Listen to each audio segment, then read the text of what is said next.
ಈ ಕಾರ್ಯಕ್ರಮದಲ್ಲಿ ನನಗೆ ಬಹಳ ಖುಷಿಯಾಗಿದ್ದು ಜಗತ್ನವ್ರು ಸರ್ ಇರುವಂತ ವೇದಿಕೆ ಒಳಗಡೆ ಮಾತನಾಡುವ ಒಂದು ಅವಕಾಶ ಸಿಕ್ಕಿತ್ತು.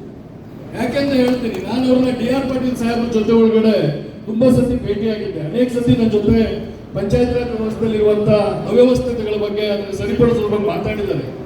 ಎಲ್ಲದಕ್ಕಿಂತ ಮುಖ್ಯವಾಗಿ ನನಗೆ ಬಗ್ಗೆ ಅವರು ಬಹಳ ದೊಡ್ಡ ಪ್ರಭಾವವನ್ನು ನನ್ನ ಮೇಲೆ ಬೀರಿದ್ದು ಅಂದ್ರೆ, ನಾನು ಡಿ.ಆರ್. ಪಾಟೀಲ್ ಸಾಹೇಬರು ಸರ್ 3 ಜನ ಪರಮೇಶ್ವರ್ ಸಾಹೇಬ್ರ ನೋಡಕ್ಕೆ ಬೆಂಗಳೂರಿಂದ ತುಮಕೂರಿಗೆ ಪ್ರಯಾಣ ಮಾಡ್ತಿದ್ವಿ.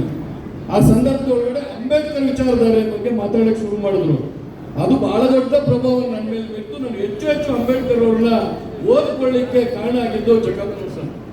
ಆಮೇಲೆ ಅವರು ಎಷ್ಟು ಸ್ವಾಭಿಮಾನಿಗಳಾಗಿ, ಏನು ಅಂಬೇಡ್ಕರ್ ಅವರ ಸ್ವಾಭಿಮಾನದ ಬದುಕನ್ನು ಬಯಸ್ತಾರೆ, ಅದನ್ನು ನಾನು ಅವರು ಸಂತೋಷ್ ಲಾಡ್ ವಿಷಯದಲ್ಲಿ ಒಂದು ಸಭೆ ಒಳಗಡೆ ತನ್ನ ಹಕ್ಕುಗಳಿಗಾಗಿ ಹೋರಾಟ ಮಾಡಿದ್ದು ನೋಡಿ ಬಹಳ ಖುಷಿ ಆಯ್ತು. ಇವತ್ತೆಲ್ಲ ನಾವು ನಮ್ಮ ಪಕ್ಷದಲ್ಲಿರುವಂತ ನಮ್ಮ ನಾಯಕರಿದ್ರೆ ವಿಷಯ ಮಾತಾಡೋದಿಲ್ಲ, ಆದ್ರೆ ಸ್ವಾಭಿಮಾನದವನ್ನ ಹೇಗೆ ನಾನು ಎತ್ತಿ ಹಿಡಿಬೇಕು, ನನ್ನ ಬದುಕನ್ನ ಹಕ್ಕುಗಳಿಗೋಸ್ಕರ ಹೋರಾಟ ಮಾಡಬೇಕು ಅಂತ ತೋರಿಸ್ಕೊಟ್ಟಿದ್ದು ನನಗೆ ತುಂಬಾ ಖುಷಿ ಆಯ್ತು.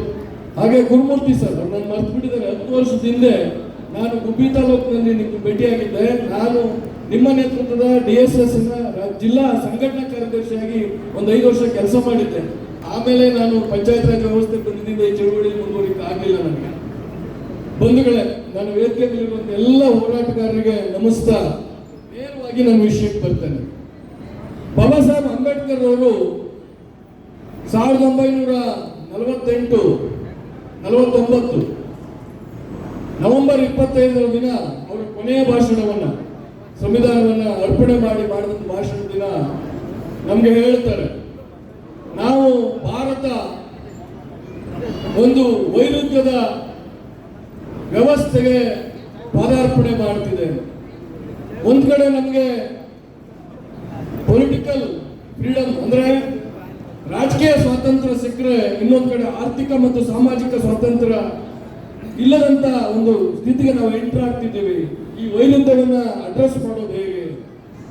ಹಾಗೆ ಹೇಳ್ತಾ ಅವರು ನಮ್ಮೊಂದು ಸೊಲ್ಯೂಷನ್ ಕೊಡ್ತಾರೆ. ಅವರು the political power is the master key to solve the problems of economic and social problems, inequalities ನ ಸಾಲ್ವ್ ಮಾಡೋದಕ್ಕೆ, ಎರಾಡಿಕೇಟ್ ಮಾಡೋದಕ್ಕೆ ಬಹಳ ದೊಡ್ಡ ಮಾಸ್ಟರ್ ಕೀ.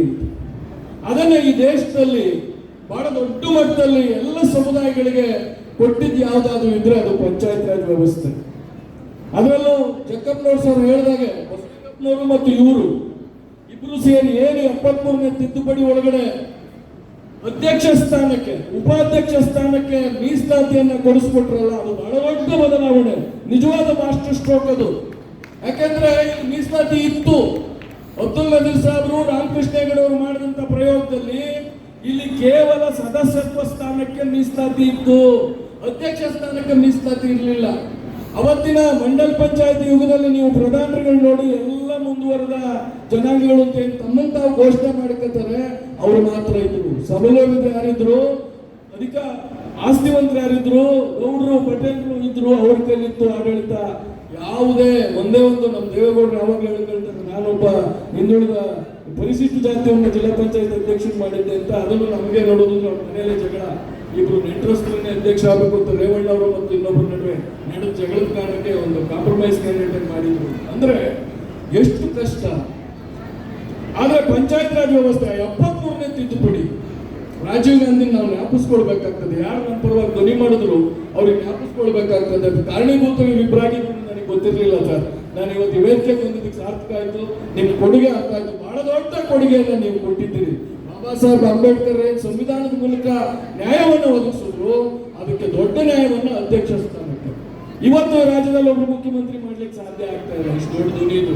ಆದ್ರೆ ನನ್ನ ಹಳ್ಳಿಗಳಲ್ಲಿರುವಂತ ಎಲ್ಲ ನನ್ನ ಬಂಧುಗಳು ಯಾರು ಆ ಪಂಚಾಯತ್ ಕಡೆಗೆ, ಕಟ್ಟಡದ ಕಡೆಗೆ ತಿರುಗಿ ನೋಡೋದು ಕಷ್ಟ, ಅದ್ರ ಒಳಗಡೆ ಹೋಗೋದೇ ಕಷ್ಟ ಅನ್ನುವಂಥವ್ರು ಆ ಊರಿನ ಹಣೆ ಬರವನ್ನು ಬರೆಯುವ, ಆ ಊರಿನ ಅಭಿವೃದ್ಧಿಯ ದಿಕ್ಕು ದಶೆಯನ್ನು ನಿರ್ಧರಿಸುವ ಸ್ಥಾನದಲ್ಲಿ ಕೂತ್ಕೊಳ್ಳುವ ಒಂದು ಸಾಮರ್ಥ್ಯವನ್ನು ಕೊಡ್ತಾರೆ ಈ ಪಂಚಾಯತ್ ರಾಜ್ ವ್ಯವಸ್ಥೆ. ಆದ್ರೆ ನನಗೆ ನೋವಾಗ್ತದೆ, ಪಂಚಾಯತ್ ರಾಜ್ ವ್ಯವಸ್ಥೆಯಲ್ಲಿ ಕಳೆದ 15 ವರ್ಷದಿಂದ ಕೆಲಸ ಮಾಡ್ತಾ ಜಕ್ಕಪ್ಪನವ್ರ ಸರ್ ಹತ್ರ ಮತ್ತು ಗುರುಮೂರ್ತಿ ಸರ್ ಹತ್ರ ಕೇಳ್ಕೊಳ್ತೀನಿ, ನೀವು ಇದನ್ನು ಅಬ್ಸರ್ವ್ ಮಾಡೋದಿಲ್ಲ. ಯಾವ ಅಧಿಕಾರವನ್ನ ಪಂಚಾಯತ್ ರಾಜ್ ವ್ಯವಸ್ಥೆ ಇವತ್ತು ಕೊಡ್ತು ಅದನ್ನು ತಿರಸ್ಕರಿಸಲಾಗಿದೆ, ಧಿಕ್ಕರಿಸಲಾಗಿದೆ. ಅಂದ್ರೆ ಚುನಾವಣೆ, ಜಿಲ್ಲಾ ಪಂಚಾಯತ್, ತಾಲೂಕ್ ಪಂಚಾಯತಿ ವ್ಯವಸ್ಥೆಗೆ 6 ವರ್ಷದಿಂದ ಚುನಾವಣೆ ಆಗಿಲ್ಲ. ಅದರ ಅರ್ಥ ಏನು? ಯಾವ ಪರಿಶಿಷ್ಟ ಜಾತಿ ಪಂಗಡದ ಬಂಧುಗಳು ಅಧ್ಯಕ್ಷರಾಗಬೇಕಾಗಿತ್ತು, ಉಪಾಧ್ಯಕ್ಷರಾಗಬೇಕಾಗಿತ್ತು, ಅವ್ರನ್ನ ಬಾಬಾ ಸಾಹೇಬ್ರು ಯಾವ್ದನ್ನ ಮಾಸ್ಟರ್ ಕೀ ಅಂತ ಹೇಳಿದ್ರು, ನೀವು ಚುನಾವಣೆ ನಡೆಸಿದ್ರೆ ಆ ಕೀನ ಕಿತ್ಕೊಂಡು ನೋಡಿಕೊಂಡಿದ್ದೀರಿ. ಗ್ರಾಮ ಪಂಚಾಯತ್ಗಳಿಗೆ ಚುನಾವಣೆ ಆಗಿಲ್ಲ, ನಗರ ಸ್ಥಳೀಯ ಸಂಸ್ಥೆಗಳಿಗೆ ಚುನಾವಣೆ ಆಗಿಲ್ಲ.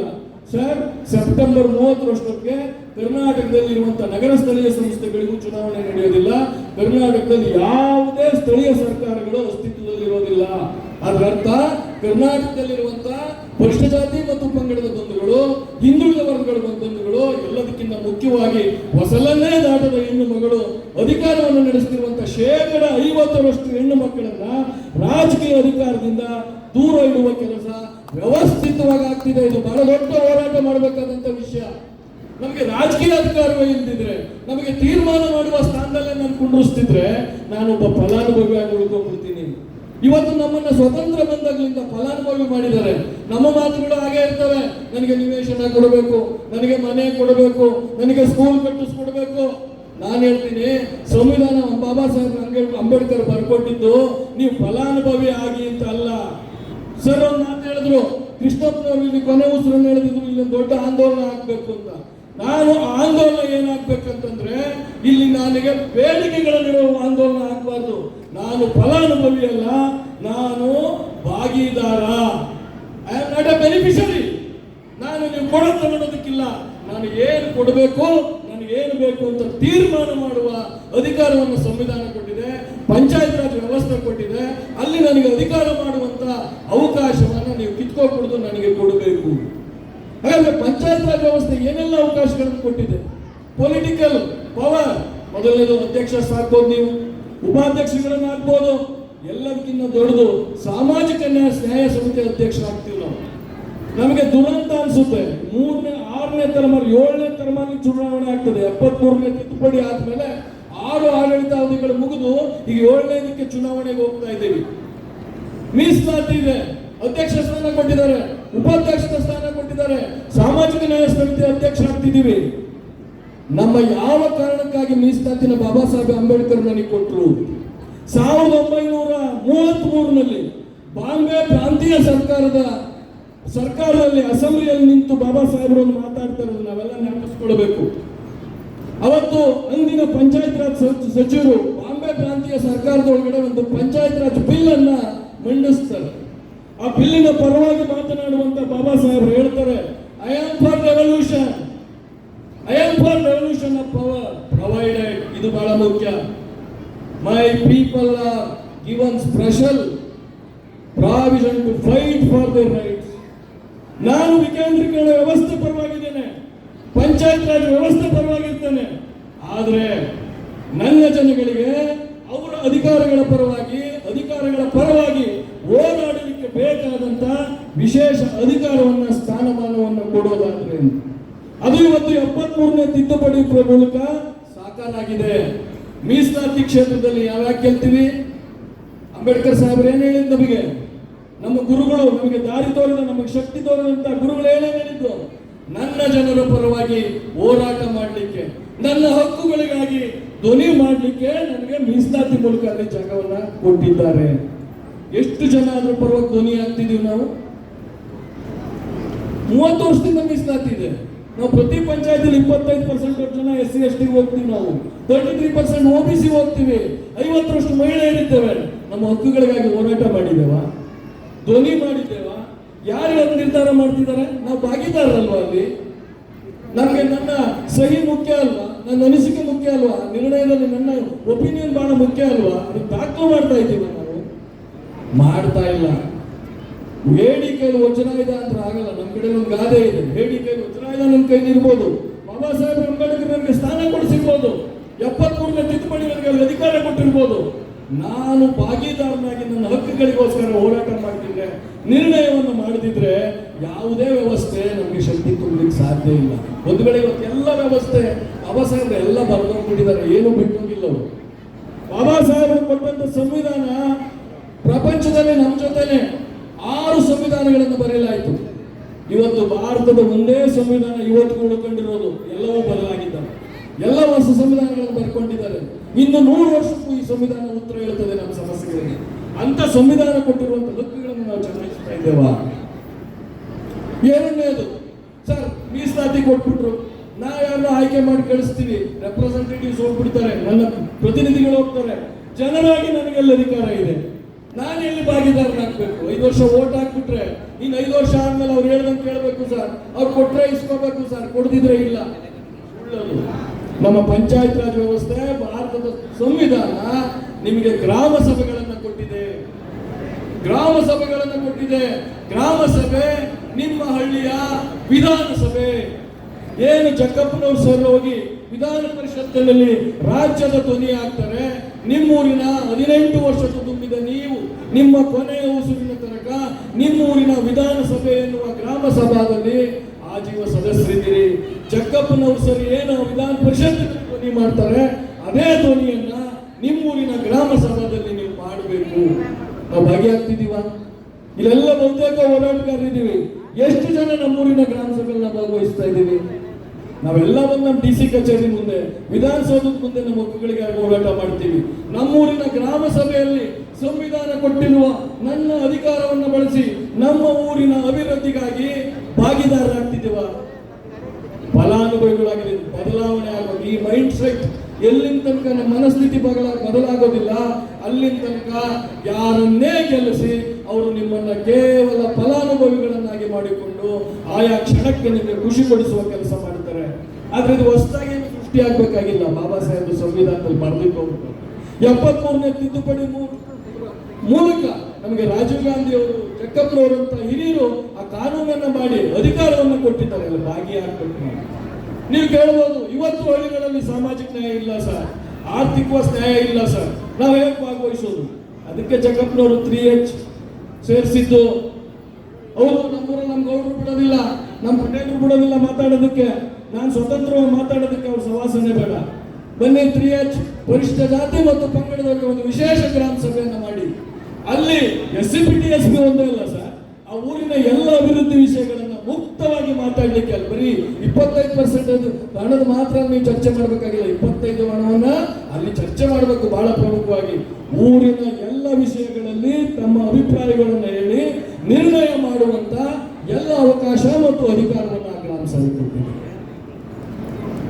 ಇನ್ನು ಮುಂದಕ್ಕೆ ಹೋಗಿ ಇಂಗ್ಲಿಷ್ ಅಲ್ಲಿ ಒಂದು ಮಾತಿದೆ, solution for all evils of democracy is more democracy ಅಂತ. ಅಂದ್ರೆ ಹೆಚ್ಚು ಜನರ ಹತ್ರ ಹೋಗೋದು ಅಂತ. ನಮ್ಮ ಜಕ್ಕಪ್ಪನವ್ರು ಸರ್ ನಮ್ಮ ಈ ಕೊಡುಗೆ ಕೊಟ್ಟವರು ಈ ನೆಲದ HK ಪಾಟೀಲ್ ಸಾಹೇಬರು. ಪಕ್ಷ ನಾನು ಯಾವ ಪಕ್ಷಕ್ಕೆ ಸೇರೋನಲ್ಲ, ಆದ್ರೆ ಮಾಡಿದ ಒಳ್ಳೆ ಕೆಲಸವನ್ನು ನಾನು ಜ್ಞಾಪಿಸ್ಕೊಳ್ಬೇಕಾಗ್ತದೆ. ಈ ದೊಡ್ಡ ಅಧಿಕಾರವನ್ನ ಜಕ್ಕಪ್ಪನಂತವ್ರನ್ನ ಆ ಸಮಿತಿಗೆ ಸೇರಿಸೋದ್ರ ಮೂಲಕ ಅವರು ಧ್ವನಿಯಾಗಿ ಆ ಕಾನೂನುಗಳನ್ನು ರೂಪಿಸೋಕೆ ಅವಕಾಶ ಮಾಡಿಕೊಟ್ಟವರು ಅಂದಿನ ಸಿದ್ದರಾಮಯ್ಯ ಅವರ ಸರ್ಕಾರದಲ್ಲಿ ಗ್ರಾಮೀಣಾಭಿವೃದ್ಧಿ ಮತ್ತು ಪಂಚಾಯತ್ ಸಚಿವರಾದಂಥ HK ಪಾಟೀಲ್ ಸಾಹೇಬರು ಮತ್ತು ಅವ್ರ ಜೊತೆಲಿದ್ದಂಥ ಆ ಸಮಿತಿಯಲ್ಲಿ ಮತ್ತೊಬ್ಬ ಸದಸ್ಯರಾದಂಥ ಮಾಜಿ ಶಾಸಕರು, ಇವತ್ತಿನ ವಿಕೇಂದ್ರೀಕರಣ ಮತ್ತು ಅಭಿವೃದ್ಧಿ ಸಮಿತಿಯ ಅಧ್ಯಕ್ಷರಾದ DR ಪಾಟೀಲ್ ಸಾಹೇಬ್. ನಾವು ಇದನ್ನು ಬಳಸಿದೀವ? ಎಷ್ಟು ಜನ ನಾವು ಹೋರಾಟಗಾರರು ಯಾಕಪ್ಪ ಮಾಡಿಲ್ಲ ಅಂತ ಕೇಳಿಲ್ಲ? ನಾವು ಕೇಳಿದೀವ? ನಾವು ಜಿಂಗಿ ಸಾಹೇಬ್ರು ಯಾರು ತಾಲೂಕಿನವರು ಎಷ್ಟು ಸಭೆ ಮಾಡಿದ್ದೀರಿ ಸಾಹೇಬ್ರೆ, ನಿಮ್ಮ ವ್ಯಾಪ್ತಿಲಿರೋ ಎಷ್ಟು ಪಂಚಾಯತಿ ಪರಿಷ್ಠ ಜಾತಿ ಪಂಗಡದ ಸಭೆ ಆಗಿದೆ ಕೇಳಿದೀವ? ನಾವು ಕೇಳಿಲ್ಲ. ಯಾಕೆಂದ್ರೆ ಇರುವ ನಾವು ಫಲಾನುಭವಿಗಳಾಗಿ ನಮ್ಮ ಮನಸ್ಥಿತಿ ರೂಢಿಯಾಗಿದೆ. ಬರೀ ಫಲ ಕೇಳ್ತೀವಿ, ನಾವು ಯೋಜನೆಗಳನ್ನ ಕೇಳ್ತೀವಿ. ಯೋಜನೆ ರೂಪಿಸೋರು ನಾವು ಸ್ವಾಮಿ. ಗ್ರಾಮ ಸಭೆ ಅಧಿಕಾರ ಏನು ಅಂತ ಹೇಳ್ತೀನಿ. DR ಪಾಟೀಲ್ ಸಾಹೇಬ್ ಇವತ್ತು ನಿಮ್ಮವರೇ DR ಪಾಟೀಲ್ ಸಾಹೇಬ್ ಇವತ್ತು ರಾಜ್ಯದ ಯೋಜನಾ ಸಮಿತಿಯ ವಿಕೇಂದ್ರೀಕರಣ ಅಭಿವೃದ್ಧಿ, ನೀವು ಅವ್ರನ್ನ ಕೇಳಬೇಕು ಸರ್. ನಾನು ನಮ್ಮೂರಿನಲ್ಲಿ ಮಾಡಿದ ಯೋಜನೆ ರಾಜ್ಯದ ಬಜೆಟ್ ಅಲ್ಲಿ ತೀರ್ಮಾನ ಆಗ್ಬೇಕು. ಬಜೆಟ್ ಅಲ್ಲಿ ಕೊಟ್ಟಿದ್ದು ನಾನು ಬಳಸೋದಲ್ಲ. ನೀವು ಕೇಳ್ತಿದ್ದೀರಿ ನಿವೇಶನ, ಪ್ರತಿ SC ST ಗ್ರಾಮ ಸಭಾಗಳನ್ನ ನಾನು ಹೇಳ್ತೀನಿ ಸರ್, ನೀವು ಒಂದೊಳ್ಳೆ ವಿಷಯ ಅಂತಂದ್ರೆ ನಿವೇಶನಗಳು ಮತ್ತು ಮನೆಗಳಿಗೋಸ್ಕರ ರಾಜ್ಯ ಸರ್ಕಾರಕ್ಕೆ ಫ್ರೀಡಂ ಪಾರ್ಕ್ ಅಲ್ಲಿ ಫೈಟ್ ಮಾಡಬೇಡಿ. ಬಾಬಾ ಸಾಹೇಬರು ಅಸ್ತ್ರ ಕೊಟ್ಟಿದ್ದಾರೆ. ಪ್ರತಿ ಗ್ರಾಮದ ಪರಿಶಿಷ್ಟ ಜಾತಿ ಮತ್ತು ಪಂಗಡದ ಗ್ರಾಮ ಸಭೆಗಳನ್ನು ನಡೆಸಿ ಅಲ್ಲಿ ನಿರ್ಣಯ ಮಾಡಿ, ಆ ನಿರ್ಣಯ ಇದು ಈ ರಾಜ್ಯದ ಜನರ ನಿರ್ಣಯದ ಪ್ರಕಾರವಾಗಿ ಯೋಜನೆಗಳನ್ನು ರೂಪಿಸುವುದು ಈ ರಾಜ್ಯದ ಆಡಳಿತವನ್ನು ಹಿಡಿದಿರುವಂತ ಎಲ್ಲ ಹಂತದ ಸರ್ಕಾರಗಳ ಜವಾಬ್ದಾರಿ. ನಿಮ್ಮ ಗ್ರಾಮ ಪಂಚಾಯಿತಿ ಜನರ ನಿರ್ಣಯದ ಮೇಲೆ ಜನ ಹೇಳಿದ ಯೋಜನೆಯನ್ನು ರೂಪಿಸಬೇಕು. ನಿಮ್ಮ ತಾಲೂಕ್ ಪಂಚಾಯಿತಿ ಜನ ಹೇಳಿದ ಯೋಜನೆಗಳನ್ನು ರೂಪಿಸಬೇಕು. ಜಿಲ್ಲಾ ಪಂಚಾಯಿತಿ ಜಿಲ್ಲೆಯ ಜನ ಹೇಳಿದಂತ ಯೋಜನೆಗಳನ್ನು ರೂಪಿಸಬೇಕು. ರಾಜ್ಯ ಸರ್ಕಾರ ಜನ ಹೇಳಿದ ಯೋಜನೆಗಳನ್ನು ರೂಪಿಸಬೇಕು. ಕೇಂದ್ರ ಸರ್ಕಾರ ಜನ ಹೇಳಿದ ಯೋಜನೆಗಳನ್ನು ರೂಪಿಸಬೇಕು. ನಾವು ಭಾಗೀದಾರ ಆಗ್ತಿಲ್ಲ, ನಾವು ಫಲಾನುಭವಿಗಳಾಗಿ ಬಿಟ್ಟಿದ್ದೇವೆ. ಸುಖವಾಗಿದ್ದೇವೆ ನಾವು. ಯಾರೋ ಕೊಟ್ಟಿದ್ದು ಇಸ್ಕೊತಿದೀವಿ, ನನಗೆ ಬೇಕೋ ಬೇಡ,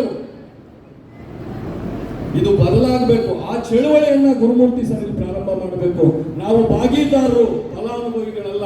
ನಾವು ಮಾಡಿದ ನಿರ್ಣಯದ ಪ್ರಕಾರ ನನ್ನ ಪಂಚಾಯಿತಿ, ನನ್ನ ರಾಜ್ಯ ಸರ್ಕಾರ, ನನ್ನ ಜಿಲ್ಲಾ ಸರ್ಕಾರ ಯೋಜನೆಗಳನ್ನು ರೂಪಿಸಬೇಕೆ ಹೊರತು ನೀವು ಯೋಜನೆಗಳನ್ನು ರೂಪಿಸಿ ನಾವು ನಿಮಗೇನೋ ಕೊಡು, ನೀವ್ಯಾರು ನನಗೆ ಕೊಡೋದಕ್ಕೆ?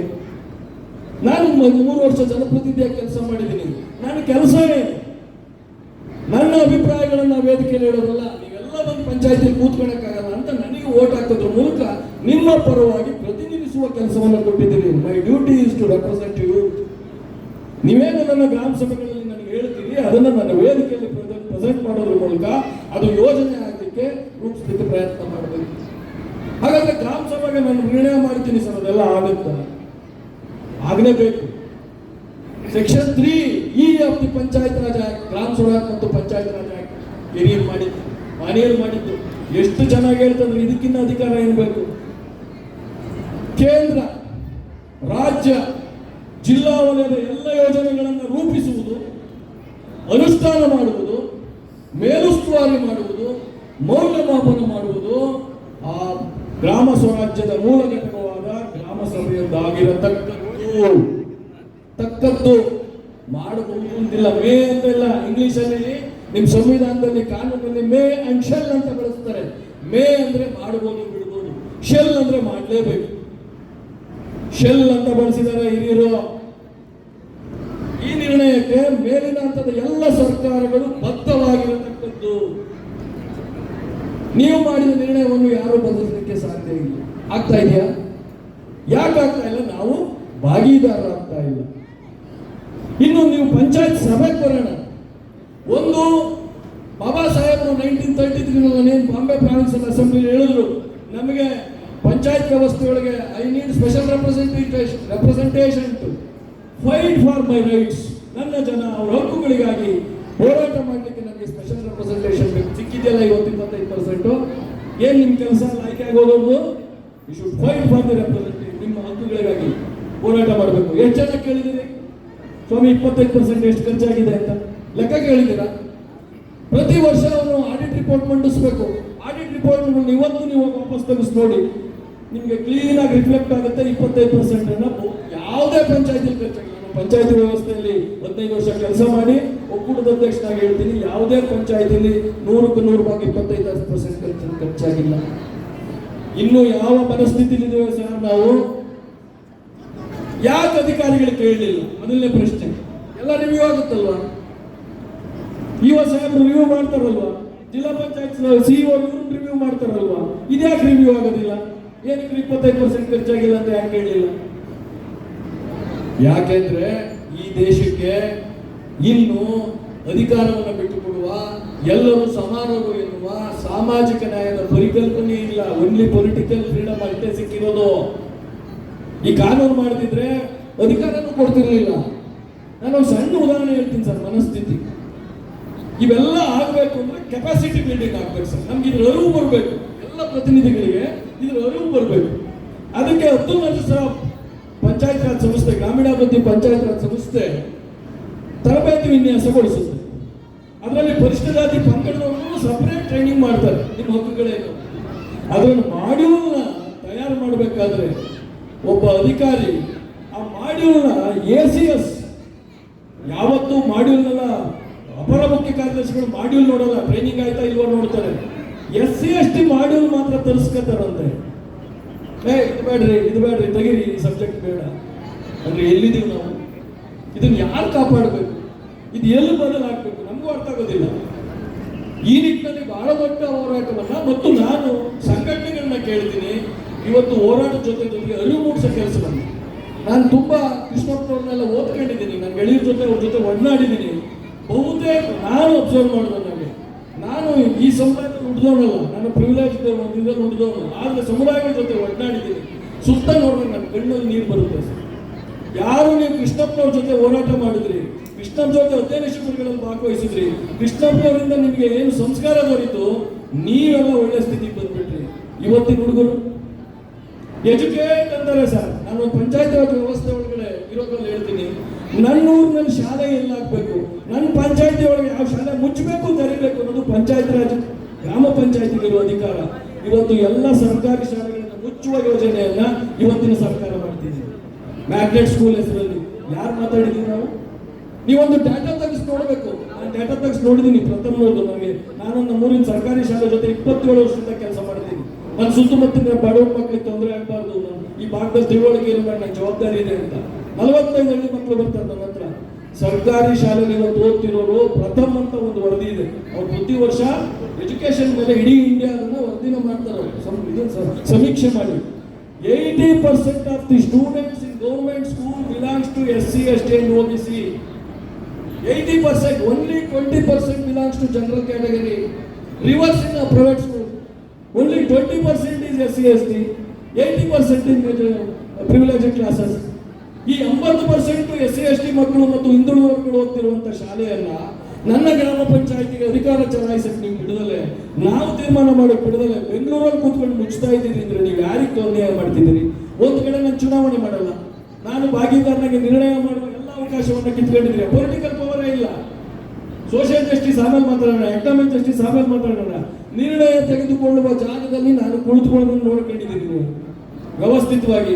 ಈಗ ನನ್ನ ನಿರ್ಣಯ, ನೀವು ನಿರ್ಣಯ ತಗೋತಿದ್ದೀರಿ. ಎಲ್ಲ ಶಾಲೆಗಳು ಮುಚ್ಚಿದ್ರೆ ನಮ್ಮ ಹುಡುಗರ ಕಥೆ ಏನು? What is the fate of our students? ನಾವು ಇನ್ನೊಬ್ಬ ಅಂಬೇಡ್ಕರ್ ನೋಡೋಕೆ ಸಾಧ್ಯ ಆಗಲ್ಲ ಸರ್. ಒಂದು ಮಧ್ಯದ ತಲೆಮಾರು ನೀವೇನಿದ್ದೀರಿ ಇವತ್ತಿನ ಹುಡುಗರು, ಅದು ಆ ಡೇಟಾನ ಒಂದು ನೀವು ಹೋರಾಟಗಾರರು ಒಂದು ಸ್ವಲ್ಪ ನೋಡ್ಬೇಕು ಸರ್. ಇವತ್ತು ಹುಡುಗರು ಓದ್ತಾ ಇಲ್ಲ, ಅವ್ರಿಗೆ ಒಳ್ಳೆ ಶಾಲೆಗಳೇ ಇಲ್ಲ sir. You don't have good school. Artificial intelligence ಯುಗಕ್ಕೆ ಬಂದಿದ್ದೀವಿ. ನಾವಿನ್ನು ಅವತ್ತಿನ ಮಾತಾಡ್ತಾ ಇದ್ದೀವಿ. ಆರ್ಟಿಫಿಷಿಯಲ್ ಇಂಟೆಲಿಜೆನ್ಸು ತಂತ್ರಜ್ಞಾನ ಅಸ್ಪೃಶ್ಯತೆಯನ್ನ ಬಹಳ ವ್ಯವಸ್ಥಿತವಾಗಿ ನಮ್ಮ ಮುಂದೆ ಜಾರಿ ಮಾಡುತ್ತೆ. ನಮ್ಮನ್ನು ಎಲ್ಲ ವ್ಯವಸ್ಥೆಯಿಂದ ದೂರ ಇಟ್ಟಿರ್ತದೆ. ಆ ಆರ್ಟಿಫಿಷಿಯಲ್ ಇಂಟೆಲಿಜೆನ್ಸ್ ಜೊತೆ ಬದುಕೋಬೇಕಾದಂತ ಸಾಮರ್ಥ್ಯವನ್ನ, ಎಜುಕೇಶನಲ್ ಕ್ವಾಲಿಫಿಕೇಶನ್, ತಿಳುವಳಿಕೆಯನ್ನ ನಮ್ಮ ಹುಡುಗರಿಗೆ ನಾವು ಕೊಡ್ತಾ ಇದ್ದೀವ? ಅಕ್ಷರ ತಲುಪ್ದಂಗಾಗುತ್ತಲ್ಲ ಸರ್. ನೀವು ಈ ಟೆಕ್ನಾಲಜಿ ಜೊತೆ ಬದುಕೋದಂಗೆ ನಮ್ಮ ಹುಡುಗರು ಎಲ್ಲಿಗೆ ಹೋಗ್ತಾರೋ? ಯಾರ ಜೊತೆ ಗೊತ್ತಾಡ್ತೀರಿ ನೀವು? ಆರ್ಟಿಫಿಷಿಯಲ್ ಇಂಟೆಲಿಜೆನ್ಸ್ ನೌಕರಿಗಳನ್ನ ಕಡಿಮೆ ಮಾಡ್ತಾ ಬರ್ತದೆ. Not only in private sector, in government sector also. ನಿಮಗೆ ಗ್ರಾಮ ಸಭೆನ ಮಾಡೋದೇ ಬೇಕಾಗೋದಿಲ್ಲ. ಒಂದು ಆಪ್ ರಿಲೀಸ್ ಮಾಡ್ತಾರೆ ಆರ್ಟಿಫಿಷಿಯಲ್ ಇಂಟೆಲಿಜೆನ್ಸ್. ನೀವು ಕೂತಿದ್ದು ನಿಮ್ಮ ವಾಯ್ಸಲ್ಲಿ ಹೇಳ್ಬಿಟ್ಟು ನಮ್ಮೂರಲ್ಲಿ ರಸ್ತೆ ಹಾಕ್ಬೇಕು, ನಂಗೆ ಇದಾಗಿಲ್ಲ ಅದಾಗಿಲ್ಲ, ನಿಮ್ಮ ಆರೋಪಗಳನ್ನ ರೆಕಾರ್ಡ್ ಮಾಡಿದ್ರೆ ಅದು ಕ್ಲೀನ್ ಆಗಿ ಒಂದು ಶೀಟ್ ಮಾಡಿ ಏನೆಲ್ಲ ಪ್ರಯಾರಿಟೀಸ್ ಎಲ್ಲ ಮಾಡಿ ಕೊಟ್ಬಿಡ್ತದೆ. ನಿಮ್ಮನ್ನು ವ್ಯವಸ್ಥಿತವಾಗಿ ದೂರ. ಆ ಟೆಕ್ನಾಲಜಿ ನಮ್ಮನ್ನ ತುಂಬಾ ಹಳೆಯ ಸ್ಥಿತಿಗೆ ತೆಗೆದುಕೊಂಡು ಹೋಗ್ತಿದೆ ಅಂತ ನಾನು ಕಂಪ್ಯೂಟರ್ ಇಂಜಿನಿಯರ್ ನನಗೆ ಕಾಡುತ್ತದೆ.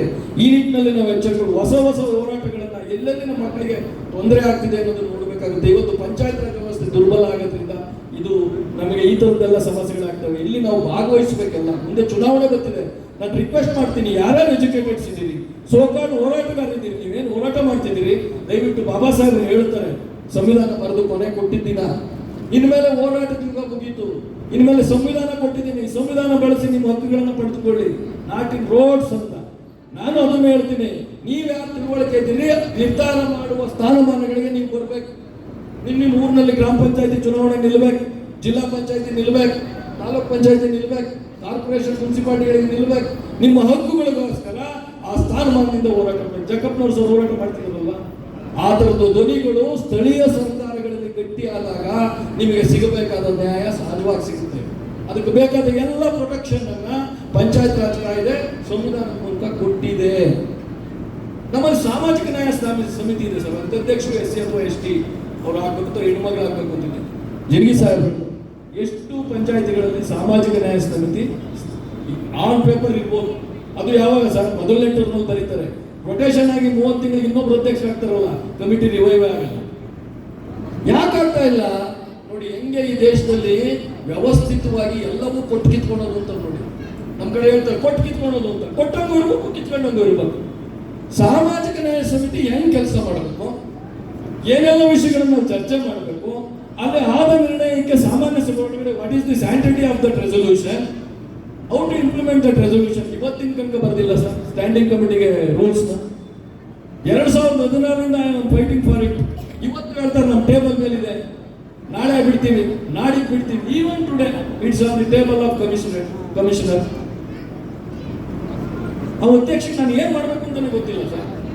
ಅಲ್ಲಿ ಎಲ್ಲ ವಿಷಯಗಳು ಇವತ್ತೇನು ನೀವು ಗದಗ ತರ್ತೀರಿ, ನಿಮ್ಮ ಊರಿನ ಅಟ್ರಾಸಿಟಿ ಕೇಸಸ್ ಇರ್ಬೋದು, ಇನ್ನೊಂದು ಮತ್ತೊಂದು ಆಗ ಅಸಾಲ್ಟ್ಗಳನ್ನ ನಿಮ್ಮ ಸಾಮಾಜಿಕ ನ್ಯಾಯ ಸಮಿತಿ ಅಧ್ಯಕ್ಷನಾಗಿ ತೀರ್ಮಾನ ಮಾಡುವ ಎಲ್ಲ ಕಾನೂನುಬದ್ಧ ಅಧಿಕಾರ ಸಮಿತಿಗಿದೆ sir, as per act and constitution. Are we practising it? ನೀವು ಪ್ರಾಕ್ಟೀಸ್ ಮಾಡಕ್ ಬಿಟ್ಟಿದ್ದೀರ ನಮ್ಮನ್ನ? ನೋಡಿ, ಕಾನೂನು ಬರ್ಬಿಡೋದು, ಅದು ಎನೇಬಲಿಂಗ್ ರೂಲ್ಸ್ ಬರೀದಂಗೆ ಮುಗಿದೋಯ್ತಲ್ಲ ನಿಮ್ಮ ಕತೆ. ಪ್ರಶ್ನೆನೇ ಮಾಡೋಕ್ಕಾಗಲ್ಲ ನೀವು. ಇನ್ನು ಕಾನೂನು ಬರೀತಾ ಇದ್ದೀನಿ 16-20 ವರ್ಷ, 10 years still standing committee rules ಈಚೆ ಬರಲಿಲ್ಲ. ನಾವು ಇವ್ರಿಗೆ ಕಂಪ್ಲೇಂಟ್ ಮಾಡಿದ್ರೆ ಏನ್ ಮಾಡಬೇಕು ಉತ್ತರ ಹೇಳಕ್ಕೆ ಇವ್ರಿಗೆ ಗೊತ್ತೇ ಆಗಲ್ಲ. ಯಾವ ಮೇಲೆ ಉತ್ತರ ಹೇಳೋದು? ಈ ಸ್ಟ್ಯಾಂಡಿಂಗ್ ಕಮಿಟಿಗಳು ಸ್ಟ್ರೆಂತ್ ಆಗ್ಬೇಕಂದ್ರೆ ಅದನ್ನ ತಿಳುವಳಿಕೆ ಒಳಗೆ ಹೋಗ್ಬೇಕು. ನನ್ನ ರಿಕ್ವೆಸ್ಟ್, ಈಚೆಲ್ ಕೂತು ಅವ್ನು ಸರಿ ಅವ್ನು ಸರಿ ಇಲ್ಲ ಅಂತ ಮಾತಾಡಿದ್ರಾಗಲ್ಲ. ಬಾಬಾ ಸಾಹೇಬ್ರು ಹಂಗೆ ನೇರವಾಗಿ ಇಳಿಬೇಕು ಫೀಲ್ಡ್ಗೆ, ಹಕ್ಕುಗಳಿಗೋಸ್ಕರ ಒದ್ದಾಡಬೇಕು, ಹೋರಾಡಬೇಕು. ಇದೆಲ್ಲ ಆಗಬೇಕಂದ್ರೆ ನಾವು ಎಜುಕೇಟ್ ಆಗಬೇಕು. ನೋಡಿ, ಮೊದಲನೇ ಮಂತ್ರ, ನಾನು ನಮ್ಮೂರಿನ ಶಾಲೆಯನ್ನ ದತ್ತು ತಗೊಂಡಿದ್ರೆ ವೇದಿಕೆ ಮೂಲಕ ಹೇಳ್ತೀನಿ, ನಡೆಸ್ತಾ ಇದ್ರೆ ಅದು ಕಾರಣ ಬಾಬಾ ಸಾಹೇಬ್ರ ಘೋಷಣೆ ಮಂತ್ರ, ಎಜುಕೇಟ್. ಬಾಬಾ ಸಾಹೇಬ್ರನ್ನ ಅವ್ರೊಂದ್ ಕಡೆ ಹೇಳ್ತಾರೆ, ಯಾವ್ದೋ ಒಂದು ಇದಕ್ಕೆ ಕರೆದಾಗ, ನನ್ನನ್ನ ಯಾವ್ದೋ ಒಂದು ಡಿಪ್ರೆಸ್ಡ್ ಕ್ಲಾಸಸ್ ರೆಪ್ರೆಸೆಂಟೇಟಿವ್ ಅಂತ ಕರಿಬೇಡಿ, ಐ ಆಮ್ ಎಜುಕೇಟೆಡ್ ಅಂತ ಕರೀರಿ ನನಗೆ ಅಂತ. ಅವ್ರ ಸ್ವಾಭಿಮಾನ ನೋಡಿ. ಮೀಸಲಾತಿ ಕಾರಣಕ್ಕೆ ನಾನು ಕರಿಬೇಡ್ರಪ್ಪ, ಅವನು ಒಬ್ಬ ಇರಲಿ ಕಮಿಟಿಲಿ ಅಂತ. I am educated, I have all the competencies, ಅದ್ರ ಮೂಲಕ ಕರೀರಿ ಅಂತ. ಬಾಬಾ ಸಾಹೇಬರು ಭಾರತದ ಪ್ರತಿಯೊಬ್ಬ ಪ್ರಜೆಗೆ ಮಾದರಿ. ನನ್ನ ಪ್ರಕಾರ every student should have his photo. Every student, ಎಲ್ಲ ಹುಡುಗನ ಕೈಲಿ ಬಾಬಾ ಸಾಹೇಬ್ರ ಚರಿತ್ರೆ ಇರಬೇಕು, ಓದಿಸ್ಬೇಕು. ಹೆಂಗೆ ಒಬ್ಬ ಮನುಷ್ಯ ರೂಪಿತ ಆಗಬೇಕು ಅನ್ನೋದಕ್ಕೆ ನನ್ನ ಮೇಲೆ ಬಹಳ ದೊಡ್ಡ ಪ್ರಭಾವ. ನಾನು ಇವತ್ತು ವ್ಯಕ್ತಿಗಳು ಒಂದು ಪುಸ್ತಕ ಬಿಡಲ್ಲ, ಅವ್ರ ಬಗ್ಗೆ ಯಾವುದೇ ಪುಸ್ತಕ ಬರಲಿ ಓದ್ತೀನಿ. ಏನ್ರಿ, ನಾನು ಬೆಳಿಗ್ಗೆ ಒಂದು ವಾಯ್ಸ್ ಕೇಳ್ಕೊಂಡು ಪಾಠ ಮಾಡಕ್ ಹೋಗ್ತೀನಿ, ಬಾಬಾ ಸಾಹೇಬ್ ಒಂದು ವಾಯ್ಸ್ ಕೇಳಿಸ್ಕೊಳ್ಳೋಣ ಅಂತ. 1948 ಮೇ 17 ಅಸೆಂಬ್ಲಿ ಮಾತಾಡೋರು ವಾಯ್ಸ್ ಸಿಕ್ಕಿಲ್ಲ. ಏನು ವಾಯ್ಸ್? ಇಂಗ್ಲಿಷ್ ಅನ್ನಿಸ್ಬೇಕು ನಿನಗೆ. ನನ್ನ ಮಗ ಇದೇ ಇಂಗ್ಲಿಷ್ ನಲ್ಲಿ, ಇದೇ ಸ್ಟ್ಯಾಂಡರ್ಡ್ ಇಂಗ್ಲಿಷ್ ನಲ್ಲಿ ಮಾತಾಡಬೇಕು ಅಂತ ಎಲ್ಲಿಂದ ತನಕ ನಿಮ್ಗೆ ಅನ್ಸಲ್ಲ, ಅಲ್ಲಿಂದ ತನಕ ಇದು ಬೀದಿ ಹೋರಾಟ ಆಗುತ್ತೆ. ಇವತ್ತು ಅಲ್ಲಿಂದ ತನಕ ಯಾವುದೇ ಹೋರಾಟ ಬಾಬಾ ಸಾಹೇಬ್ರನ್ನ ಸಂವಿಧಾನ ಬರೆಯೋದಕ್ಕೆ ಯಾಕೆ ಕೊಂಡಿಸಿದ್ರು ಸರ್? ಮೀಸಲಾತಿ ಕಾರಣಕ್ಕ. ಅಲ್ಲಿ ಒಬ್ಬ SC ರಿಸರ್ವ್ ಇತ್ತು, ಅಲ್ಲಿ ಕೊಂಡಿಸ್ಬೇಕು. ಬೈ ಮೆರಿಟ್ ಭಾರತದಲ್ಲಿ ಇನ್ನೊಬ್ಬ ಆ ಸಾಮರ್ಥ್ಯ ಇರುವ ಪ್ರಜೆನೇ ಇರಲಿಲ್ಲ. There was no human being in a period. ಇವತ್ತು ಇಲ್ಲ, ಮುಂದೆನೂ ಇಲ್ಲ. ನಾನು ಇವತ್ತು ಯಾವಾಗ ಓದ್ತಿದ್ದ ಮನುಷ್ಯ, ಯಾವಾಗ ಓದಕ್ ಸಾಧ್ಯ ಆಗ್ತಿತ್ತು? ಏನು ಓದಿಲ್ಲ ಬಾಬಾ ಸಾಹೇಬರು. ಇದು ನಮ್ಮ ಆದರ್ಶ ಆಗ್ಬೇಕು. ಇದು ಒತ್ತುಕಂದಲ್ಲೇ ಹೋದ್ರೆ ಆಯ್ತು, ಹೋರಾಟ ಮಾಡಿದ್ದೀವಿ, ಕೃಷ್ಣಪ್ಪನವರು ಹಿರಿಯರೆಲ್ಲ ಸೇರಿ ನಮ್ಗೆ ಏನೇನು ಕೊಡ್ಬೇಕೆಲ್ಲ ಕೊಟ್ಟವ್ರೆ. ಅದನ್ನು ನೀವು ಹೇಳಿದ್ರು, ನಾನು ರೊಟ್ಟಿ ತಿಂತಿದ್ದೆ. ಇವತ್ತು ಹಾಸ್ಟೆಲ್ ಏನಿದೆ? ಇವತ್ತೇನಿದೆ ಸರ್ ಹಾಸ್ಟೆಲ್? ಓದ್ತಿದ್ದೀವ? What is the output? ಆಯ್ತಪ್ಪ, ಊಟ ಇರಲಿಲ್ಲ, ಇವತ್ತು ಊಟ ಕೊಟ್ಟಿದ್ದಾರೆ, ಊಟ ಸಿಕ್ತಲ್ಲ, ಹೊಟ್ಟೆ ತುಂಬಿತು. What is my next duty? Next duty ಏನು ಸರ್ ನಂದು? ಅವತ್ತು ಊಟ ಇರಲಿಲ್ಲ, ಅವ್ರು ಎಜುಕೇಟೆಡ್ ಅವರು. ರೊಟ್ಟಿಗೆ ಪದಾರ್ಥ ಈಸ್ ಎಜುಕೇಟೆಡ್. ಅವನಿಗೆ ಹೆಮ್ಮೆ ಆಯ್ತು, ನಾನು ಶ್ರೀಮಂತ ಇದ್ದೇನೆ, ನನ್ನ ಜಮೀನಿದೆ. ಎಷ್ಟು ಜನ ಇಷ್ಟನ ಹೇಳಕ್ ಸಾಧ್ಯ ಆಗಿದೆ ಸರ್?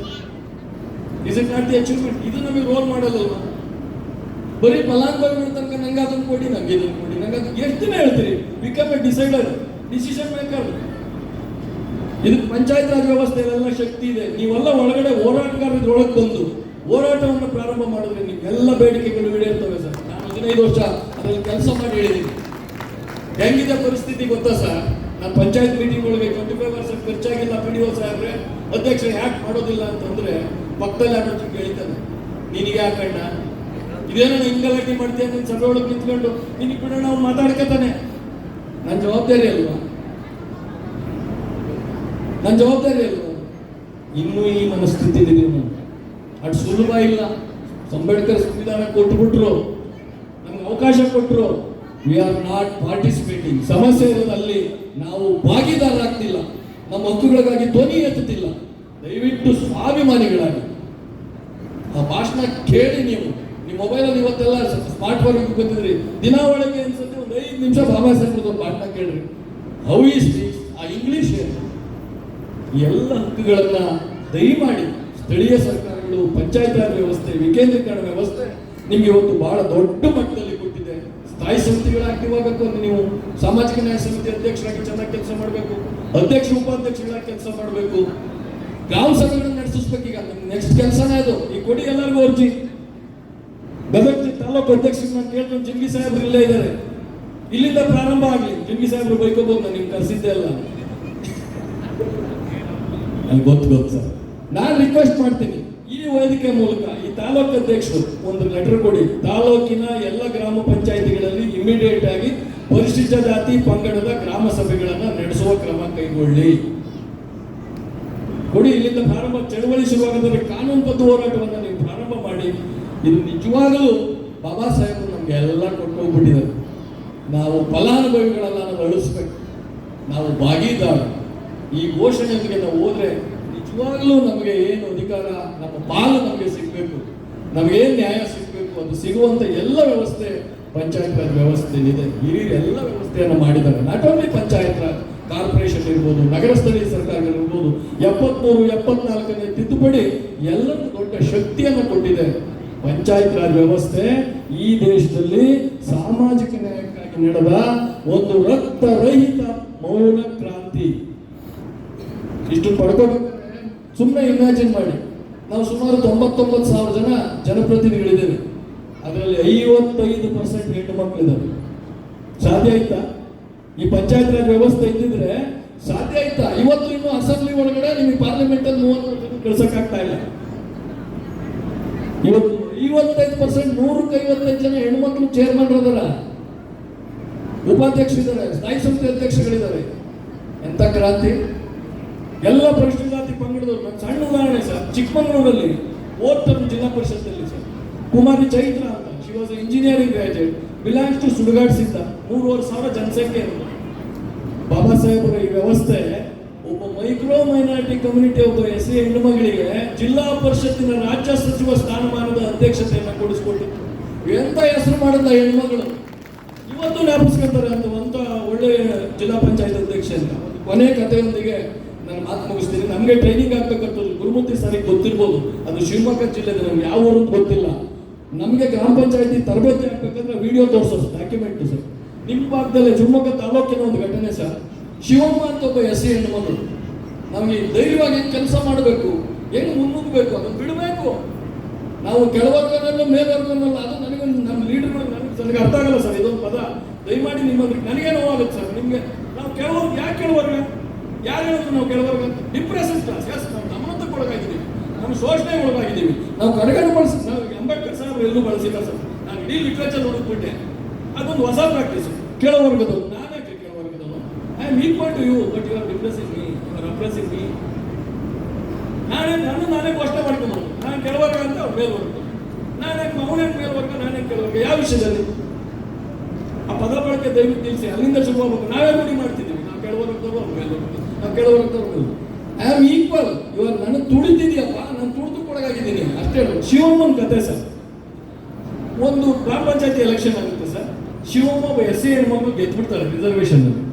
ಅಲ್ಲಿ ಶಂಕರಪ್ಪ ಅಂತ ಇನ್ನೊಬ್ರು, ಇಬ್ರು ಲಿಂಗಾಯತರ, ಇಬ್ಬರಿಗೆ 2 ಗುಂಪು ಸಿಂಡಿಕೇಟ್, ಅಧ್ಯಕ್ಷ ಸ್ಥಾನ ಜನರಲ್ ಬಂದ್ಬಿಡುತ್ತೆ.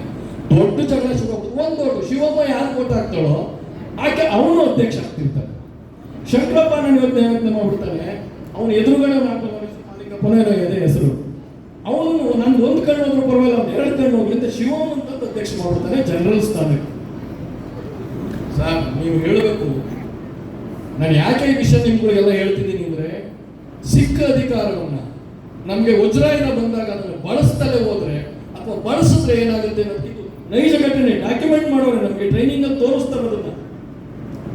ಅವಳು ಹೆಂಗೆ ಕೆಲಸ ಮಾಡ್ತಾಳೆ ಶಿವಮ್ಮ ಅಂತಂದ್ರೆ, ಮುಂದಿನ ಚುನಾವಣೆಯಲ್ಲಿ ಶಂಕರಪ್ಪ ಮಾಲಿಂಗಪ್ಪ ಇಬ್ಬರು ಒಂದಾಗ್ತಾರೆ. ಜನರಲ್ ಸೀಟಲ್ಲಿ ಶಿವಮ್ಮನ್ ತೋರಿಸ್ತಾರೆ. SC ಸೀಟಲ್ಲ ಸರ್, ಇಡೀ ಊರಿನ ಜನ ಆಕೆ ಮಾಡಿದ ಆಡಳಿತವನ್ನು ನೋಡಿ ಜನರಲ್ ಸೀಟ್ ನಿಲ್ಲಿಸ್ಕೊಂಡ್ಬಿಡ್ತಾರೆ. ಇಬ್ರು ಸಮಾಸ್ಪಡ ಊರ್ಗೊಬ್ರದು, ನೀವ್ ನಿಂತ್ಬಿಡೋದು, ಆಕೆ ಗೆಲ್ಲಿಸ್ತಾರೆ. ಇದೆಲ್ಲಕ್ಕೆ ಅದು ಸಾಧ್ಯ ಇದೆ. ಆದ್ರೆ ನಾವು ನಮ್ಮ ಕೀಳಿನ ಮೇಲೆ ನಾವು ಕೆಳವರ್ಗದಂತ ಕಟ್ಕೋಬಾರ್ದು. ನೀವ್ಯಾಕೆ ಕೆಳವರ್ಗದ್ರು, ನಾವ್ಯಾಕೆ ಕೆಳವರ್ಗದ್ರು? ನಾವು ಅಂಬೇಡ್ಕರ್ ವಂಶಸ್ಥರು. ಅಂಬೇಡ್ಕರ್ ಅಂತ ಒಬ್ಬ ಬುದ್ಧಿವಂತನ ಇವತ್ತು ಅವ್ರು ಯಾರು ಕೊಡಕ್ಕಾಗಿಲ್ಲ. ಏನ್ ಮೇಲ್ವರ್ಗ ಅಂತ ಕರೀತಾರಲ್ಲ, ಒಬ್ಬ ನುಡ್ಸಕ್ಕಾಗಿಲ್ಲ. ಒಂದು ಸಣ್ಣ ಉದಾಹರಣೆ ಹೇಳ್ತೀನಿ. Reservation committee, sub committee, Sardar Vallabh Patel ಇವತ್ತು ವಿಡಿಯೋ ಇದೆ ನೋಡಿ. ನೀವು ಸಂವಿಧಾನ ಅಂತ ಹೇಳಿ ನೀವು ಯೂಟ್ಯೂಬ್ ಹೋಗಿ ಮಾಡಿ, ಅವ್ನು ಚಾಂಪಿಯನ್ಗಳು ಒಂದು ಸಂವಿಧಾನ ರಚನೆ ಮೇಲೆ ಒಂದು 12 ವಿಡಿಯೋ ಮಾಡೋರೆ, ರೀಕ್ರಿಯೇಟ್ ಮಾಡೋರೆ. ಅದ್ರಲ್ಲಿ ಒಂದು ಎಪಿಸೋಡ್ ಇದೆ, ನೀವು ಅದನ್ನೆಲ್ಲ ನೋಡ್ಬೇಕು, ಎಜುಕೇಟ್ ಆಗ್ಬೇಕು. Vallabhbhai Patel reservation committee chairman ಇರ್ತಾರೆ ಸರ್. ವಲ್ಲಭಾಯ್ ಪಟೇಲ್ ಇವರು ಆಂಟಿ ರಿಸರ್ವೇಶನ್ ಅವ್ರು ಒಂದ್ ಸ್ವಲ್ಪ ವಿರೋಧ ಇರ್ತದೆ. ಅದು ಒಬ್ಬ ಅಂಬೇಡ್ಕರ್ ಕಮಿಟಿ ಇರ್ತಾರೆ, ಎಷ್ಟು ಹೋಗ್ಬಿಡ್ತಾರೆ, ಅಲ್ಲಿ ರಿಸೈನ್.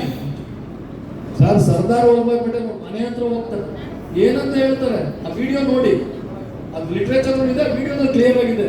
ಅಪ್ಪ, ನಾನು ಈಗಲೂ ಸ್ವಲ್ಪ ಮೀಸಲಾತಿ ವಿರೋಧಿ, ಆದ್ರೆ ಈ ದೇಶದಲ್ಲಿ ನಿನ್ನ ಬಿಟ್ಟರೆ ಸಂವಿಧಾನ ಬರೆಯೋ ಶಕ್ತಿ ಯಾರಿಗೂ ಇಲ್ಲ, ಬರಪ್ಪ ಸರೆಂಡರ್ ಆಗಿದ್ದೀನಿ ಬಂದು ಚೇರ್ಮನ್. ಹಂಗ ಆಗ್ಬೇಕ ನಾವು. ದಟ್ ಈಸ್ ದಿ ಮಾಡಲ್. ಅಂಬೇಡ್ಕರ್ಗಿಂತ ನಮಗೆ ಮಾಡಲ್ ಯಾರು ಇಲ್ಲ. ದಯಮಾಡಿ ಎಲ್ಲರಿಗೂ ಈ ಪಂಚಾಯತ್ ರಾಜ್ ವ್ಯವಸ್ಥೆ, ಸ್ಥಳೀಯ ಸರ್ಕಾರ ವ್ಯವಸ್ಥೆ ಎಲ್ಲರಿಗೂ ಸಮಾನವಾದ ಅಧಿಕಾರವನ್ನು ಕೊಡುವ ಕೆಲಸವನ್ನು ಮಾಡಿದೆ. ಇಲ್ಲಿರೋದೆಲ್ಲ ಕಾನೂನುಗಳನ್ನು ಬರೆದಿಟ್ಟಿದ್ದಾರೆ. ದಯಮಾಡಿ ಇದರಲ್ಲಿ ಭಾಗಿದಾರ ಫಲಾನುಭವಿಗಳಾಗಿ ಯಾರು ಬೇಡಬೇಡಿ. ಡೋಂಟ್ ಬೆಗ್, ಭಿಕ್ಷೆ ಬೇಡಬೇಡಿ. ಯಾರು ಭಿಕ್ಷೆ ಅಲ್ಲ, ನಮ್ಮ ಪಾಲದು. ಭಾಗಿದಾರರಾಗಿ ತೀರ್ಮಾನ ಮಾಡಿ, ನಿಮ್ಮ ತೀರ್ಮಾನಗಳನ್ನು ಅನುಷ್ಠಾನ ಮಾಡುವ ಒತ್ತಡವನ್ನು ಗ್ರಾಮ ಸಭೆಗಳ ಮೂಲಕ ನೀವು ಕ್ರಿಯೇಟ್ ಮಾಡಿದ್ರೆ ಯಾವುದೇ ರಾಜ್ಯ ಸರ್ಕಾರ, ಯಾವುದೇ ಸ್ಥಳೀಯ ಸರ್ಕಾರ ನೀವು ಮಾಡಿದ ತೀರ್ಮಾನವನ್ನೇ ಕಾನೂನು ಪ್ರಕಾರ ಅನುಷ್ಠಾನ ಮಾಡಬೇಕಾಗ್ತದೆ. ಆ ಒಂದು ವಾತಾವರಣವನ್ನು ಇವತ್ತಿನ ಈ ಸಭೆ ಜಕ್ಕಪ್ಪನವ್ರ ಸರ್, ಗುರುಮೂರ್ತಿ ಸರ್ ನೇತೃತ್ವದಲ್ಲಿ ಸೃಷ್ಟಿ ಮಾಡಲಿ. ಆ ಥರದೊಂದು ಆಂದೋಲನ ಒಂದು 5-10 ವರ್ಷ ನಾವು ನಡೆಸಿದ್ರೆ, ಇವತ್ತೇನು ಕೃಷ್ಣಪ್ಪರವರ ಆಂದೋಲನದಿಂದ ರೊಟ್ಟಿಯಿಂದ ಚಿಕನ್ನಿಗೆ ಬಂದ್ವಿ ನಾವು, ನೆಕ್ಸ್ಟ್ ನಾವು ಅಧಿಕಾರ ಕೈಗೆ ಬರ್ತದೆ. ನಾನು ಹೇಳಿದ ರೂಪ ಯೋಜನೆ ರೂಪ ಆಗ್ತದೆ. ನಾವು ಕೂತ್ಕೊಂಡು ಸೈಟ್ ಕೊಡು, ಮನೆ ಕೊಡು ಇಲ್ಲ, ನಾನು ತೀರ್ಮಾನ ಮಾಡಿದ್ದೀನಿ, ಇದು ಅನುಷ್ಠಾನ ಆಗ್ಬೇಕು. ನಾವೇ ಅನುಷ್ಠಾನ ಮಾಡೋದು, ತೀರ್ಮಾನ ಮಾಡೋದಲ್ಲ. ಆ ಒಂದು ವ್ಯವಸ್ಥೆಗೆ ನಾವು ಹೋಗೋಣ. ಆ ದಿಕ್ಕಿನ ಒಂದು ಪ್ರಯಾಣಕ್ಕೆ ಇವತ್ತಿನ ಈ ಕಾರ್ಯಕ್ರಮ ನಾಂದಿ ಆಗಲಿ. ಒಂದು ಹೊಸ ಹುಟ್ಟನ್ನ, ಹೊಸ ಚಳುವಳಿಯನ್ನ, ಒಂದು ಜನಾಂದೋಲನವನ್ನ, ಜನಾಧಿಕಾರದೆಡೆಗೆ ನಡೆಯಲಿ ಅಂತ ಹೇಳಿ ಅವಕಾಶ ಕೊಟ್ಟಂತ ಜಿಗ್ನಿ ಸರ್, ಫಸ್ಟ್ ನಾನು ಕರೆದಿದ್ದು ಹೊಸಮನಿ ಸರ್ ಅವ್ರಿಗೆ ನನಗೆ ತುಂಬಾ ಖುಷಿ ಆದಂತ ಒಂದು ದಿನ ನನ್ನ ಜೀವನದಲ್ಲಿ. ಜಕ್ಕಪ್ಪನವ್ರ ಸರ್ ಜೊತೆ ಅವ್ರ ಮಾತುಗಳನ್ನ ಕೇಳೋದೆ, ಅವ್ರ ಅಂಬೇಡ್ಕರ್ ಬಗ್ಗೆ ನಾನು ತುಂಬ ಆಸೆ ಇದೆ, ತುಮಕೂರು ಒಂದು ದೊಡ್ಡ ಭಾಷಣ ಮಾಡಿಸ್ಬೇಕು ಅವ್ರ ಕೈಲಿ ಅಂತ. ಏನ್ ಸರ್ ಅವ್ರು ಮಾತಾಡೋದು, ಅಂಬೇಡ್ಕರ್ ಮಾತಾಡೋದಷ್ಟೇ ಸ್ವಾಭಿಮಾನ. ನನಗೆ ಬಹಳ ಖುಷಿ ಆಗಿದ್ದು ಸರ್. ನಾನು ಶ್ರೀಮಂತ, ನಾನು ಬೇಕಾದಷ್ಟು ದುಡ್ಡು ಮಾಡಿದ್ದೀನಿ, ಹೇಳುವ ಸ್ವಾಭಿಮಾನವನ್ನ ಈ ತರ ಪ್ರತಿಯೊಬ್ಬ ಮನೆಯಲ್ಲಿ ಈ ತರದೊಬ್ಬರು ಹುಟ್ಟಾಕಕ್ಕೆ ಈ ಸಂವಿಧಾನ ಎಲ್ಲ ಸ್ವಾತಂತ್ರ್ಯವನ್ನು ಕೊಟ್ಟಿದೆ. ನಾವು ಬಳಸ್ತಾ ಇಲ್ಲ ಅನ್ನೋದು ನನಗೆ ಹೊರಗೆ ನಿಂತು ನೋಡೋದಾಗಿ ನನ್ನ ಅನಿಸಿಕೆ. ಈ ತರ ನನ್ನಂತ ಮನಸ್ಸುಗಳು ತುಂಬಾ ಇದಾವೆ, ಯಾರು ವಿರೋಧಿಗಳಿಲ್ಲ. ಇವತ್ತು ತುಂಬಾ ಅರ್ಥ ಆಗಿದೆ. ಬಾಬಾ ಸಾಹೇಬ್ ಅಂಬೇಡ್ಕರ್ ಇವತ್ತು ನಿಮ್ ಸೊತ್ತಲ್ಲ, ನಮ್ಮೆಲ್ಲರ ಸೊತ್ತು, ಎಲ್ಲರ ಸೊತ್ತು ಇವತ್ತು ಅಂಬೇಡ್ಕರ್. ಈಗ ಆಯ್ತು, ಮೊನ್ನೆ ನೀಟ್ ಎಜುಕೇಶನ್, ನೀಟು ಎಂಥದ್ದು ನಿಸ್ಪೃಶ್ಯತೆ ಮತ್ತೊಂದು ರೂಪ. ನನ್ನ ಪ್ರಕಾರ ನೀಟ್ ಎಕ್ಸಾಮ್ ಅನ್ಟಚಬಿಲಿಟಿ ಇನ್ನೊಂದು ರೂಪ, ಅದು ಮಾಡರ್ನೈಸ್ಡ್. ನಮ್ಮೂರಲ್ಲಿ ಸ್ಕೂಲೇ ಇಲ್ಲ, ನಮ್ಮೂರಲ್ಲಿ ನಾನು ಓದಕ್ಕೆ ಸ್ಕೂಲ್ ಇಲ್ಲ, ಹೋದ್ರೆ ಕೂತ್ಕೊಳ್ಳಕ್ಕೆ ಬೆಂಚ್ ಇಲ್ಲ. ನಾನು ಡೆಲ್ಲಿ ಪಬ್ಲಿಕ್ ಸ್ಕೂಲ್ ಓದಿದ್ರೆ, PUC ಓದಿದ್ರೆ ಮಕ್ಕಳ ಜೊತೆ ನನ್ನ ಮಗು ನೀಟ್ ಎಕ್ಸಾಮ್ ಬರೀಬೇಕು. ಹೆಂಗ್ ಸಾಧ್ಯ ಸರ್? ಆಲ್ ಇಂಡಿಯಾ ಲೆವೆಲ್ ಅಲ್ಲಿ ಎಕ್ಸಾಮ್ ಬರ್ ಸೀಟ್ ತಗೋಬೇಕು, ಸಾಧ್ಯನಾ? ನನಗೆ ಸ್ಕೂಲೇ ಇಲ್ಲ, ನನ್ನ ಮಗು ಸ್ಕೂಲ್ ಹೋಗಕ್ಕಾಗಲ್ಲ. ನನ್ನ ಮಗಳು ಡೆಲ್ಲಿ ಪಬ್ಲಿಕ್ ಸ್ಕೂಲ್ 12 ಲಕ್ಷ ವರ್ಷಕ್ಕೆ ಕೊಟ್ಟರು ಮಗಳು ಒಂದೇ ರೇಸ್ ಓಡೋದು, ಹೆಂಗ್ ಸಾಧ್ಯ? ಬಹಳ ವ್ಯವಸ್ಥಿತವಾಗಿ ನಮ್ಮನ್ನ ಏರ್ ಎಜುಕೇಶನ್ ದೂರ ಇಡುವಂತ ವಿರುದ್ಧನೂ ಹೋರಾಟ ಆಗಬೇಕು ಅಂತಕ್ಕಂಥ ಮಾತನ್ನು ಹೇಳಿ ಒಂದು ಎಚ್ಚರಿಕೆಯನ್ನ, ನೀಟ್ ಎಕ್ಸಾಮ್ ಆದ್ಮೇಲೆ ಆಂಟಿ ರಿಸರ್ವೇಶನ್ ಮೂವ್ಮೆಂಟ್ ನ ಸೋಷಿಯಲ್ ಮೀಡಿಯಾದಲ್ಲಿ ಶುರು ಮಾಡಿದ್ದಾರೆ. ಬಹಳ ದೊಡ್ಡ ಎಚ್ಚರಿಕೆಯ ವಿಷಯ. ಈ ಎಚ್ಚರಿಕೆ ನಡೆಗಳನ್ನ ಹಿರಿಯರು ನಮ್ಮೆಲ್ಲರಿಗೂ ಮಾರ್ಗದರ್ಶನ ತೋರಿಸ್ಬೇಕು. ಯಾಕಂದ್ರೆ ಇವತ್ತು ಭಾರತದಲ್ಲಿ ಯಾವುದೇ ಜಾತಿ ಮೀಸಲಾತಿಯಿಂದ ಹೊರಗಿಲ್ಲ, ಇನ್ಕ್ಲೂಡಿಂಗ್ ಬ್ರಾಹ್ಮಿನ್ಸ್. ಎಲ್ಲ ಜಾತಿಗೂ ಅಂಬೇಡ್ಕರ್ನ ಮೀಸಲಾತಿಯ ಫಲಾನುಭವಿಗಳಿದ್ದೇವೆ. ಈ ಮೀಸಲಾತಿ ಕಾನ್ಸೆಪ್ಟ್ನೇ ಅಳಿಸ್ಬಿಟ್ರೆ ಈ ದೇಶ ತುಂಬಾ ಶಿಲಾಗಿ ವಾಪಸ್ ಹೋಗುತ್ತೆ. ಆ ದಿನಗಳು ಹೋಗಬಾರ್ದು ಅಂತ ಹೇಳಿ ಮತ್ತೊಮ್ಮೆ ಅವಕಾಶಕ್ಕಾಗಿ ಎಲ್ಲ ಹಿರಿಯರಿಗೆ ಒಂದ್ಸಿ ನಾನು ಮಾತುಕೊಂಡು ಮುಗಿಸ್ತೇನೆ. ಉಪನ್ಯಾಸಕರಿರತಕ್ಕಂತಹ ಸನ್ಮಾನ್ಯ ಶ್ರೀ ಕಾಡಸಿಟ್ಟಿ ಹೇಳಿ ಸತೀಶ್ ಅವರು, ಅಧ್ಯಕ್ಷರು ರಾಜ್ಯ ಗ್ರಾಮ ಪಂಚಾಯತ್ ಸದಸ್ಯರ ಒಕ್ಕೂಟ ಬೆಂಗಳೂರು ಅವರಿಗೆ ಧನ್ಯವಾದಗಳು. ಇದೀಗ ದಲಿತ ಸಂಘರ್ಷ ಸಮಿತಿಯ ರಾಜ್ಯ ಸಂಚಾಲಕರು ಮಾರ್ಗದರ್ಶಕರಾಗಿದ್ದ ಸನ್ಮಾನ್ಯ ಶ್ರೀ